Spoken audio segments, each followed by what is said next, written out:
Welcome to the Chronicles of a Cheating Wife channel. A new story every day. Don't forget to subscribe. What are you so tense about? She asks, her voice soft yet probing. I catch a glimpse of her phone resting on the kitchen counter. Screen turned at an angle just enough for me to see an unfamiliar name. My wife, Rachel, is smiling at it. At a text someone else wrote to her. And the way her lips curve, the way her eyes light up. There's no mistaking it for a casual text from a friend. There's a quiet secret in that tiny, glowing rectangle. I can't answer her question. I just stand there, feeling the swirl of confusion in my gut. Tension radiates through my shoulders. I'm sure she can see it in the way my hand tightens around the edge of the counter. She's pouring coffee into my mug, like any other morning, as though nothing unusual is happening. But everything is wrong, and I feel it in the pit of my stomach. She arches an eyebrow at me. "Michael?" she prompts, wrapping her hands around the warm ceramic. "You're so quiet." I lower my eyes to the phone again. Her phone. It's locked now. That message is gone from sight, replaced by the blackness of the screen. But I can still see, in my mind's eye, the half-sentence that flickered at me. Something about, "Tonight, can't wait." The rest I might be inventing. Maybe not. I'm not sure. My heart's pounding as if I've just sprinted a mile. "I'm fine," I say, my voice clipped. Maybe I didn't sleep well. It's not a lie. I've been sleeping terribly for weeks. Restless, uneasy. Something's been off with her for a while, but this is the first time I have tangible proof. And all I want to do is stare at that phone until it yields its secrets. Instead, I sink a spoon into my oatmeal, swirl it around, let it dissolve any appetite I might have had. Rachel's trying to catch my gaze. She sets the coffee on the table next to me. "Eat," she says gently, as though I'm a child needing coaxing. "We have a big day, you know. I might come home late tonight." "Late, huh?" I echo. My mouth is dry. She gives a thin smile. "We have deadlines at the agency. Clients want a new pitch deck. You know how it is." I nod mechanically. I know how it is, all right. She's in marketing, and sure, sometimes she stays late. But this sudden uptick in after hours, that's new. The feeling grows sharper, like a splinter under my nail. I suspect she's lying. But I can't prove anything. Yet. I force myself to speak. "Well, text me if you need anything. I can pick you up." She gently squeezes my shoulder. "Thank you, Mike. But I'll manage." And then she leaves. She grabs her purse, that phone, and steps out the door with a quick smile. The front door clicks shut. I'm alone in the kitchen. I can still smell her light citrus perfume.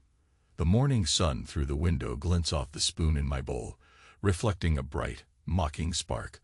I'm still standing there 10 minutes later when my own phone buzzes. It's a reminder about a meeting at the office. I'm supposed to get out of here, get in the car, and navigate the daily routine. But my mind is on that message. The grin on her face. How she glowed at someone's words. A man's words, I'm certain of that. My wife never smiled that way at a simple group message or a colleague's question about a marketing budget. There was something undeniably intimate about that moment, and it's left a sick taste in my mouth. I shut my eyes, then open them again. No more illusions. I want to see if I can hold myself together and figure out what exactly is going on. Maybe I'm overreacting. Maybe it's harmless. But I have a gut feeling that's different from any anxiety I've known before. There's a sense of imminent betrayal. And I'm terrified that if I push too hard or if I ask the wrong question, I'll discover the truth I can't unsee. So I just lock my door, check that the stove is off, and drive to work in a daze. The day at the office is a blur of small talk, spreadsheets, corporate jargon. My coworkers say, "Morning, Michael," and I nod. It's all mechanical, forced. They ask me about the new project.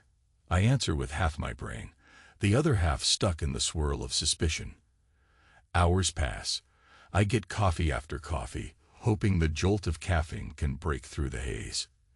It doesn't.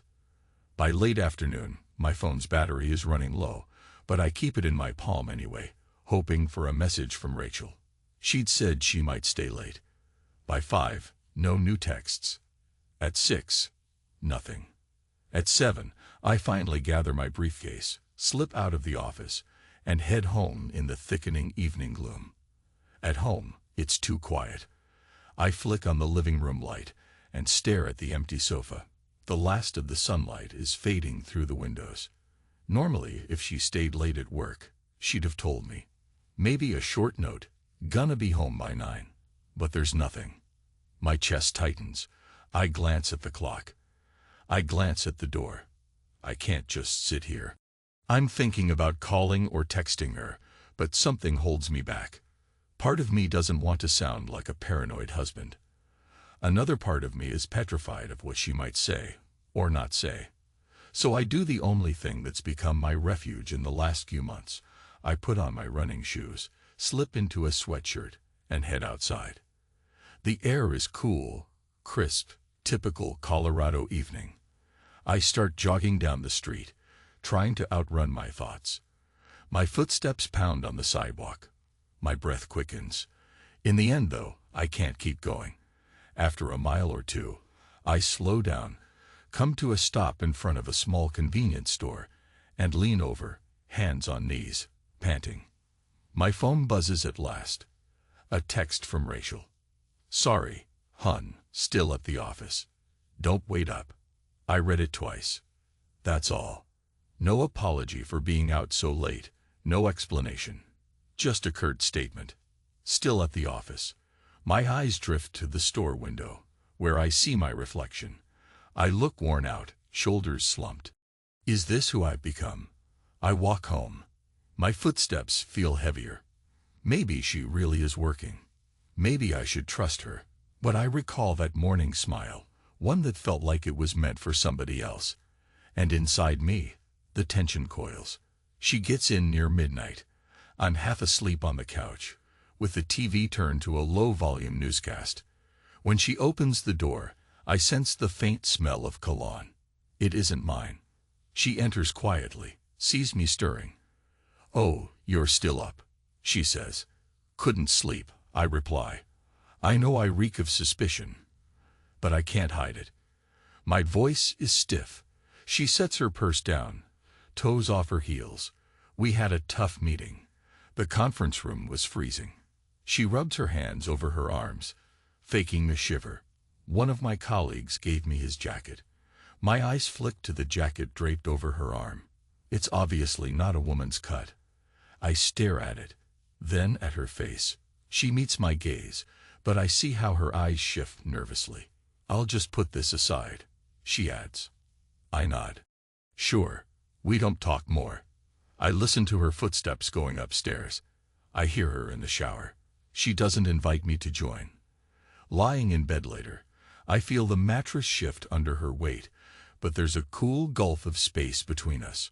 I can't bring myself to reach over, to hold her. My heart is pounding, my mind spinning. I still love her. God help me, I do. But right now, there's a wall of doubt as tall as a mountain. Sleep doesn't come easy. When I finally drift off, all I see are images of her phone, glowing text messages from a name I don't recognize. Days pass this way, turning into weeks of half-lies and plausible excuses. I become quieter. She notices. We don't fight, but there's a tension so thick it could suffocate us both. One morning, too early for any normal visitor, I look out the window and see a man in our backyard. He's not wearing shoes, only socks, pacing like he's checking to make sure no one sees him. My stomach lurches. I hurry to the back door, heart racing.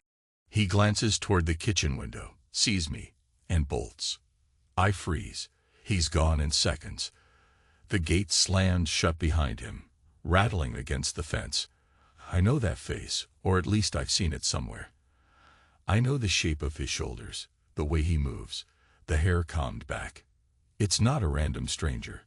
It's Derek, a new consultant from some marketing firm who's been hanging around Rachel's office.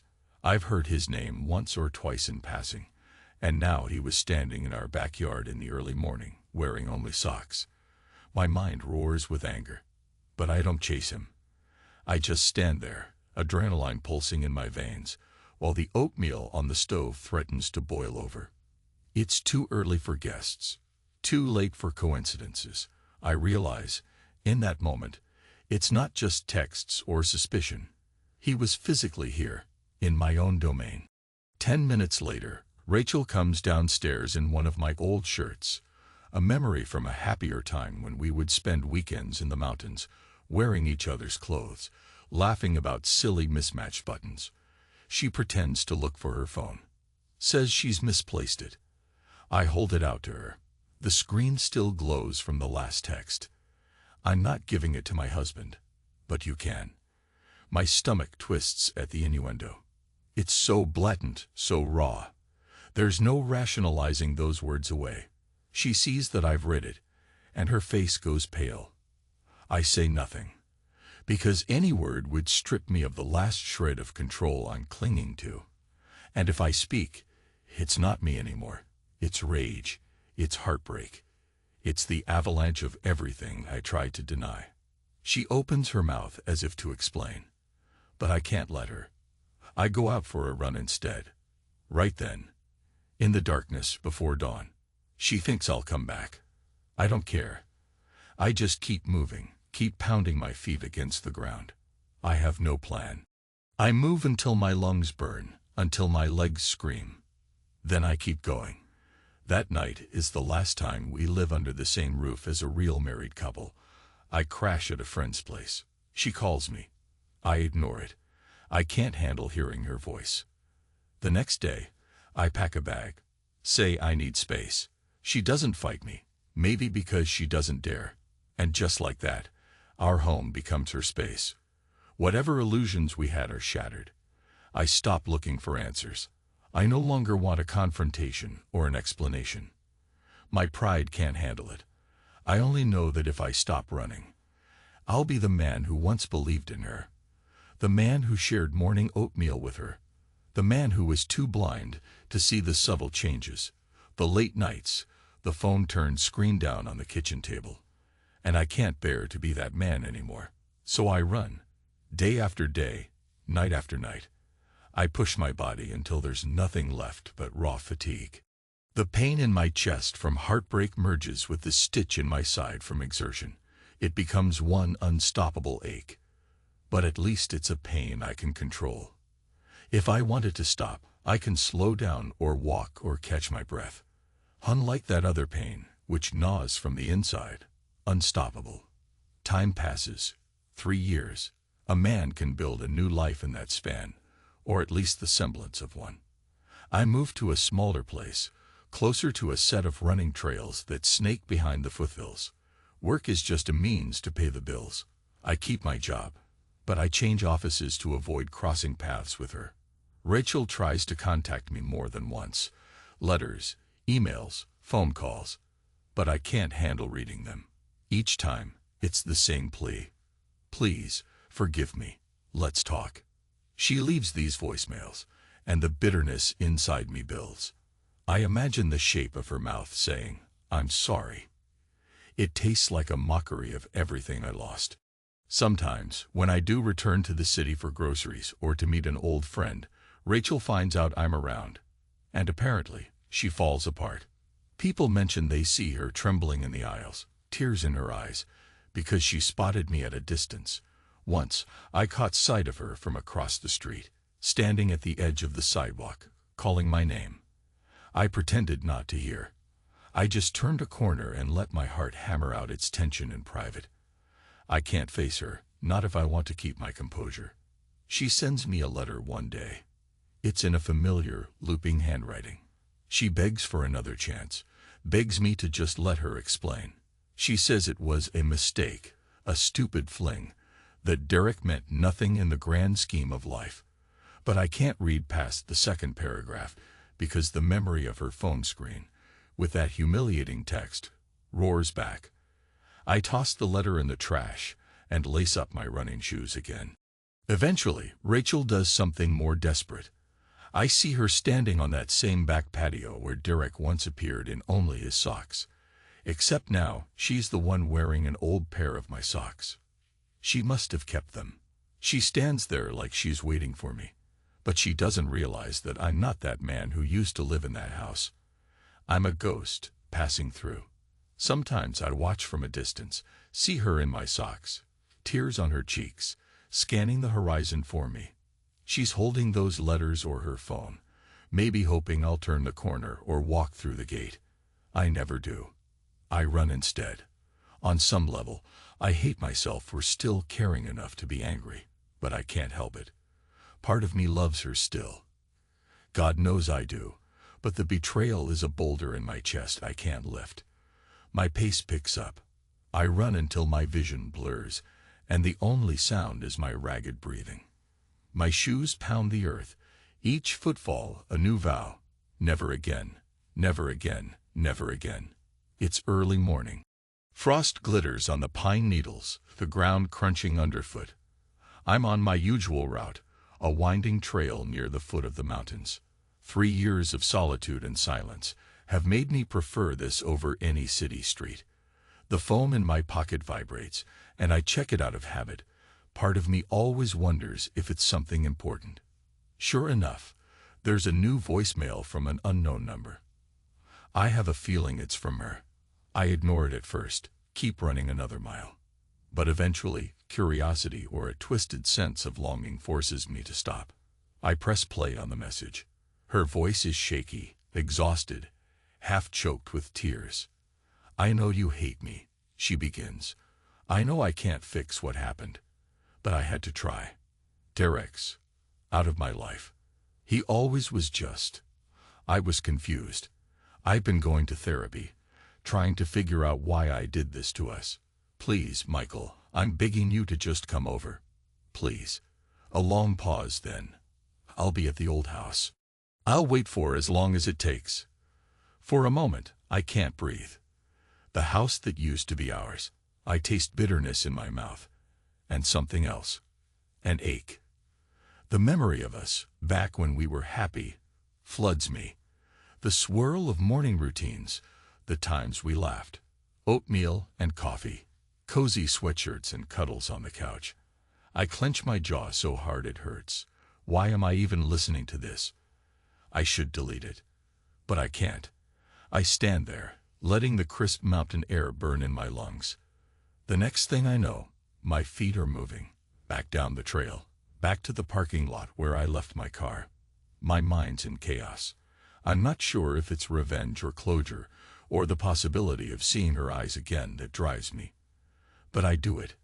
I get behind the wheel, flick on the heater, and drive the hour back to that old neighborhood. I park on the street, sitting behind the wheel a solid 15 minutes before I finally step out. The house looks the same from the front. Familiar porch, the flower beds that used to be meticulously tended. She must still take care of them, or maybe she pays a gardener.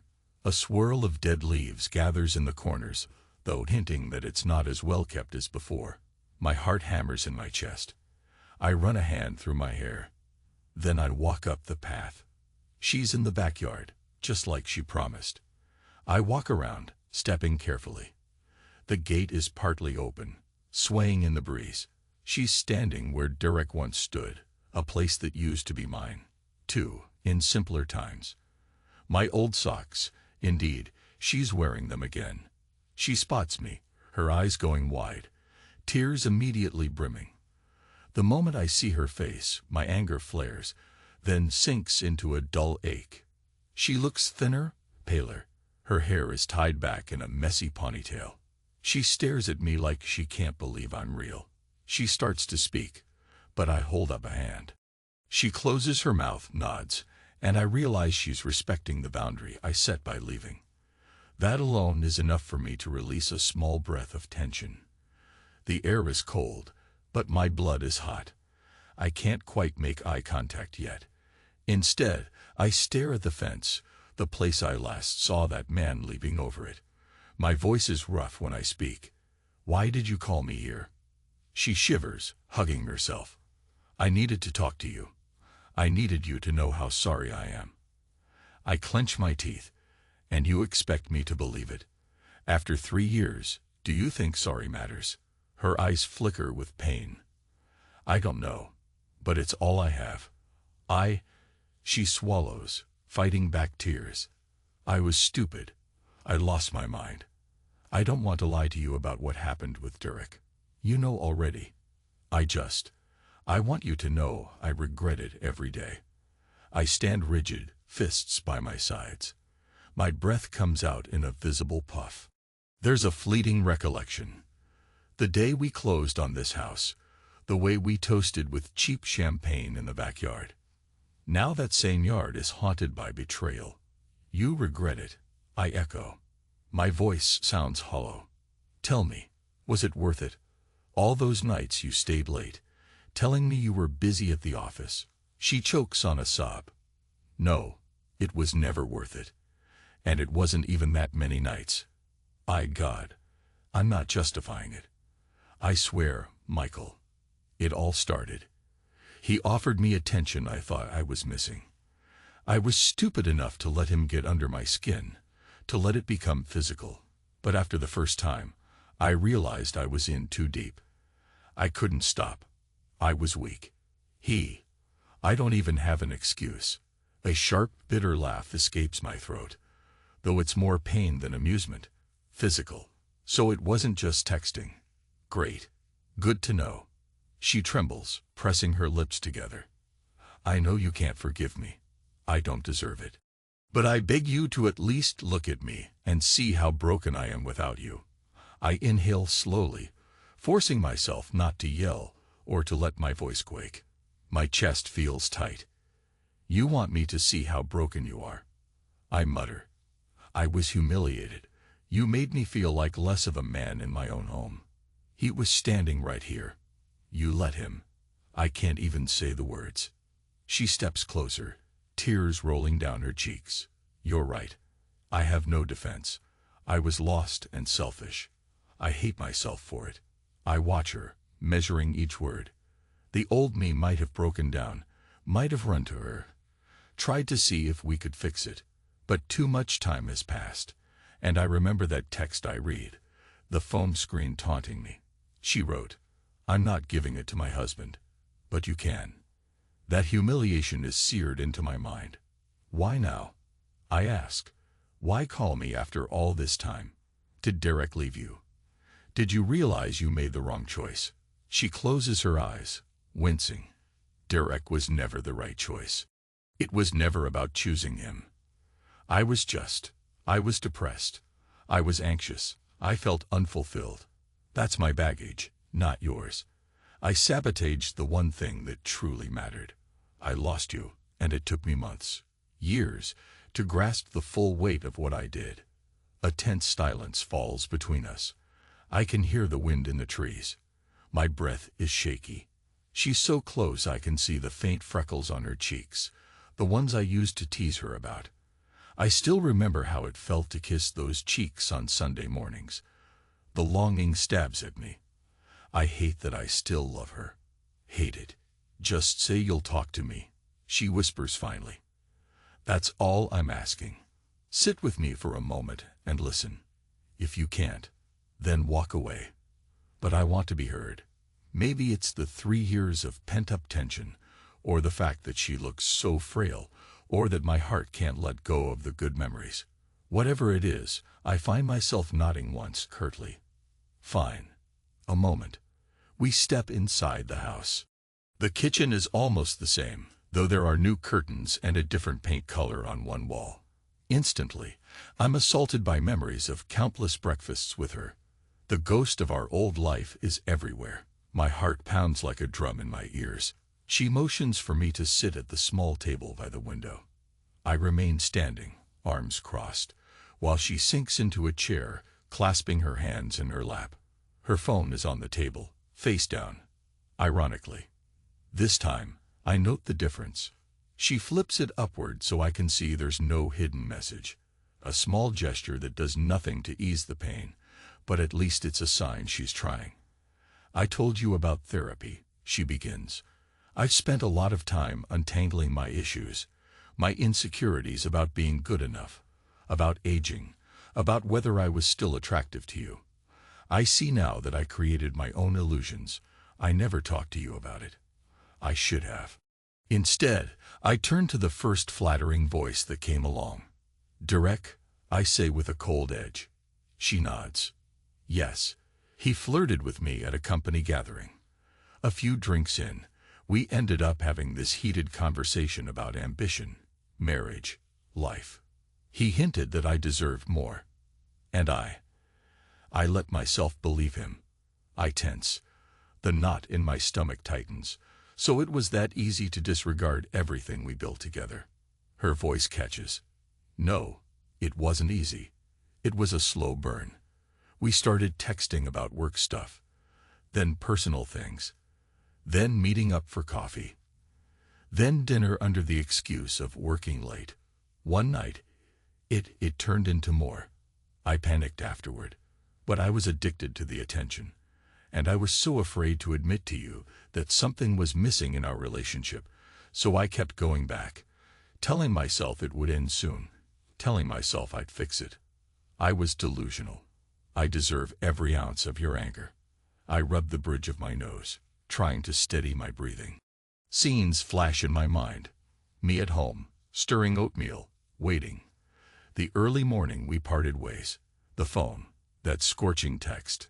My pride, shattered. And Rachel, the woman I once promised my life to, lying to my face. You do, I say quietly. You deserve more than my anger, honestly. I can't explain the hurt. It's like a crater in my chest that never fully healed. She wipes her tears with the back of her hand. I know. I'm so sorry. I know words don't fix it. I wanted to see if you could ever find it in yourself to what? I interject. Forgive you. Come back. Pretend none of this happened. She shakes her head. I'm not naive. I don't expect you to move back in or pick up where we left off. I want your forgiveness, even if we never see each other again. I can't keep going knowing that I destroyed the person I love more than anyone else in the world. I swallow, feeling my throat tighten. You still call it love, I remark, bitterness creeping in. She bows her head. I never stopped loving you. I just broke everything in the process. I'm not asking you to say it back. I just want you to know. Silence again. Outside, the wind picks up. Inside, the hush is deafening. I can feel my pulse in my ears. Part of me wants to storm out, slam the door, never look back. Another part of me wants to collapse, to cry into her arms, to cling to what was once ours. But I'm not that man anymore. I haven't been for a long time. When I finally speak, my voice is low and deliberate. You want my forgiveness. Let me tell you what that means. It means acknowledging that you humiliated me, stripped me of my dignity as a husband, made me question my worth as a man. And I have to take that betrayal and bury it. Do you know how monumental that is? Her eyes brim with tears again. Yes, I know. It's monumental. That's why I haven't stopped trying, even after all these years. I close my eyes for a second. The memory of her in that shirt I bought her in Colorado, smiling at a text from Derek, surges into my mind. The memory of that man bolting across the yard in his socks. My blood boils. But then I think of how I've also run. I've run so long so far, and I'm tired. My life is half a life right now, an endless attempt to escape the memory of her. I can't escape it. Maybe the only way forward is through it. God. I mutter under my breath, raking a hand through my hair. I hate that I still love you. Even after all this. She emits a tiny sob. I'm so sorry. I look at her. She's trembling. I can't read her mind, but I see the regret etched on her face. Stand up, I say. She does, cautiously. I step forward, uncertain what I intend to do. Part of me wants to kiss her. Part of me wants to tell her never to contact me again. In the end, I just grip the back of the chair so I don't reach out. Rachel, I say, my love for you died the moment I realized you gave yourself to another man. But that same love also keeps coming back every time I think of who we used to be. That's the sick irony of it. I'm stuck between love and hatred. She sniffles, nodding. I understand. She hesitates. I know it's not my place to ask, but is there any chance, any at all, that we could ever try again? I press my fingers to my temple. You want the honest answer. She steels herself. Yes. The honest answer is I don't know. I exhale a shaky breath. I came here today because I thought maybe I needed closure, or maybe I wanted to see if I could stomach looking at you without wanting to break something. I meet her gaze, letting my own tears threaten. I'm angry. I'm broken. But I'm also exhausted from carrying this hate. She inhales unsteadily, a small measure of hope flickering in her eyes. Then, maybe you can let it go. It's not that easy, I say sharply. You can't wave a wand and fix it. I know, she whispers. Silence expands between us. I see her lips quiver. She moves a step closer, then stops, unsure. If you never want to see me again, I'll respect that, she says. But if you can find it in your heart, someday, to at least let me try to earn back a small piece of your trust, I'll be here. My hands tremble on the back of the chair. A wave of emotion threatens to drown me. I remember how the text read. I'm not giving it to my husband, but you can. The raw humiliation of that moment grits me again, and I see an image of them in bed, her skin pressed against his, sharing intimacies that should have been mine alone. My throat tightens with rage. But there's also a longing for the warmth we once had. These two extremes crushed me from both sides. I step back, letting out a breath I feel I've held for 3 years. She searches my face for a clue. Finally, I speak, each word measured. You're right about one thing. Carrying this hate isn't healthy. I can't keep running from it. But that doesn't mean I can just forgive. That's going to take time. And even if I do, I don't know if I can come back. You destroyed something fundamental inside me. I don't know how to rebuild it. She nods, tears sliding down her cheeks. I understand. My heart pounds. I guess that's what I needed to say. It's not a neat ending, Rachel. It's not a Hollywood wrap-up. I'm not telling you everything's fine. It's not. She clutches her arms around herself. I know. But this is more than I deserve. Thank you for hearing me out. I turn away, heading for the door. She follows at a distance, silent. We step into the yard again. The chill hits me. I see a faint memory of that day Derek was here. I see Rachel 3 years ago, calling after me. I see my own footprints in the dirt, marking the moment I walked away from her. The finality of it. But now, that finality is less certain. I don't know if that's good or bad. I open the gate. She stands there in my old socks, hugging herself, tears glistening in the corners of her eyes. The wind picks up strands of her hair. I stop halfway through, look back at her. Take care of yourself, I say. Simple, quiet. She nods. I see her lip tremble as she tries to form words, but none come. I close the gate behind me and head to my car. Driving away, my heart feels like a lead weight. I've let her speak her piece, but what now?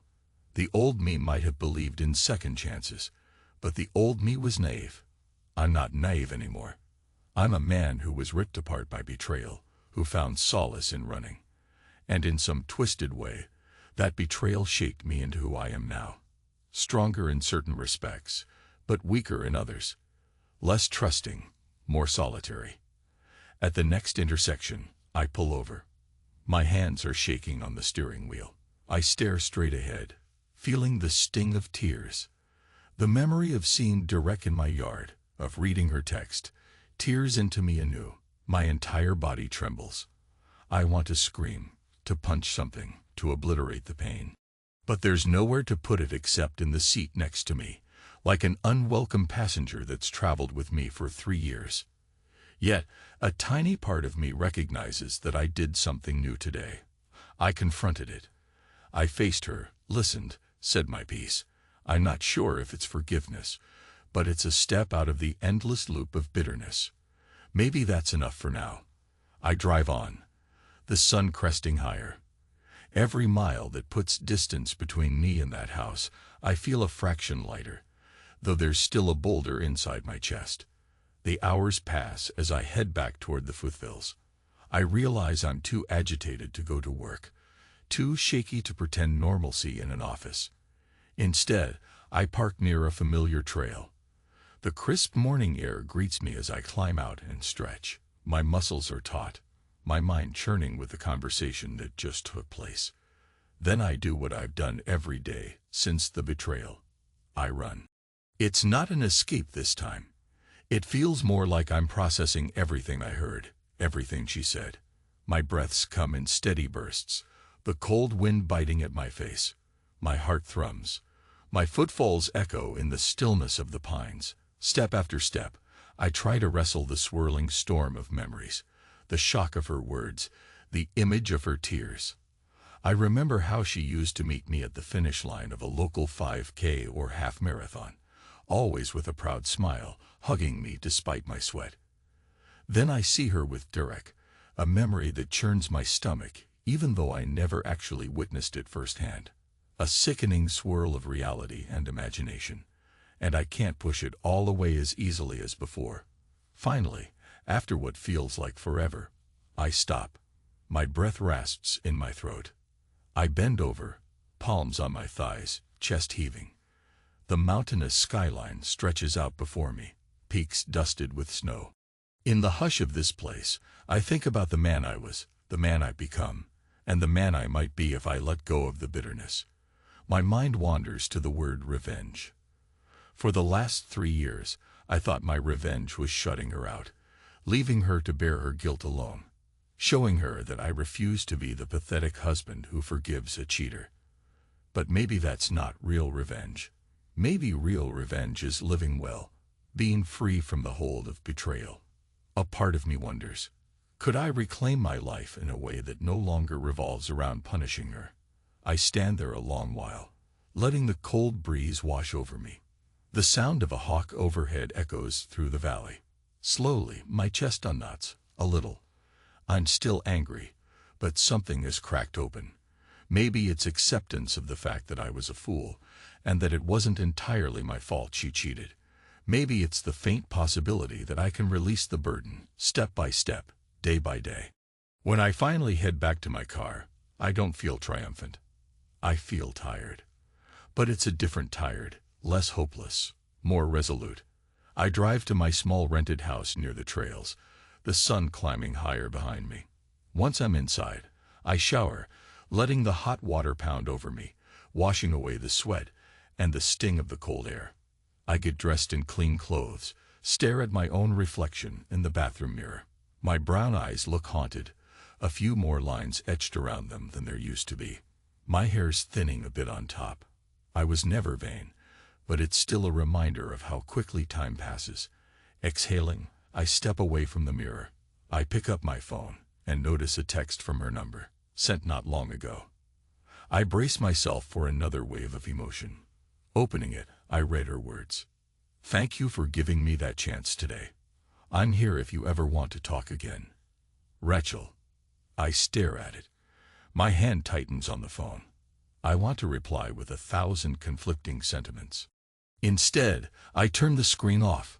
For a moment, I just sit on my couch, elbows on my knees, phone cradled in my palms. Maybe one day I'll talk again. Maybe not. I can't decide now. What I do know is that I have more than enough reasons to keep moving forward. I still have that job, that life, those early morning runs, and if I choose, a faint possibility of bridging a gap between us, or not. It's in my hands now, not hers. That knowledge is both terrifying and liberating. She can ask, she can beg, but she can't force me to do anything. I'm no longer the man who blindly believed in our love. I'm a man who understands what betrayal feels like. And that means I get to decide how I respond. That evening, I run again. The sky is streaked with oranges and pinks as the sun sets behind the mountains. With each footfall, I think of the humiliations, the heartbreak, the times I tried to bury my feelings. I think of that final moment at the old house when I saw her wearing my socks, tears in her eyes, guilt scrawled all over her face. And grudgingly, I acknowledge the shred of love I can't entirely erase. By the time I finish, darkness has settled. My muscles ache, but my soul feels marginally lighter. I walk the last block to my house, chest still heaving with the aftermath of a hard run. In the hush of the night, I allow myself one last wave of raw emotion. Heartbreak, fury, longing, regret. It washes over me like a tide, then recedes. At home, I unlock my door. The place is quiet, just me and the faint hum of the fridge. Once, I used to dread this silence. Now, it's a companion, a stage on which I can decide how my next act plays out. I drop my keys on the counter and realize I'm not shaking anymore. That's something. Maybe it's a small victory, but after everything, I'll take what I can get. I don't know what happens next. Tomorrow, I might wake up and feel the rage again. Or I might feel numb. Or maybe a sliver of that old longing will push me to call her, to explore some painful path toward reconciliation. I honestly don't know. But at least I'm free to choose, to move at my own pace, and that is more power than I've felt in a very long time. In the old days, I would have ended a night like this with a shared dinner, a glass of wine, a silly joke. Instead, I open the cupboard and pull out the oats, just like we used to eat.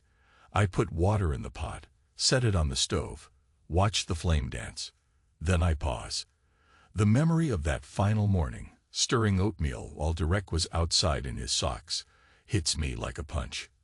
For a second, I consider throwing the oats away, just to banish the memory. But no, that's too symbolic, too dramatic. Instead, I remind myself it's just food, it's just a pot, and I'm allowed to claim it back as mine. So I make it, a simple bowl of oatmeal plain, because that's how I've always preferred it. I stir it, watch the steam rise, then turn off the burner. Sitting down, I let the spoon hover over the bowl. My chest feels heavy, but I take the first bite anyway. One more choice, one more piece of control reclaimed. The warmth spreads through me. It's not the same as it used to be, but it's mine. Outside, the night is silent. Inside, I'm alone. But for the first time, in a long while, I'm not running, and I'm not pinned under my own rage. I'm just here, tasting each bite of the oatmeal, acknowledging that I'm still a man with a future. Maybe it's enough.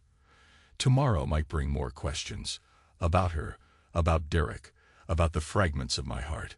But for tonight, I'll let the final spoonful slide past my lips, close my eyes, and allow the quiet to settle in around me. I don't know if there's a happy ending or a tragic one waiting down the road. But at least I've finally confronted her, spoken truths that were buried. And that, in its own brutal way, is satisfying. Maybe that's the only closure I need. At least for now. I set down the spoon and exhale. The date is over, but I'm still here. I survived. That's enough of a victory for me. I switch off the kitchen light and let darkness envelop the house. My last thought before heading to bed is that, no matter what, I'm free to decide the rest of my life, whether that life includes her in it or not. And in the echoing silence, that realization feels strangely powerful.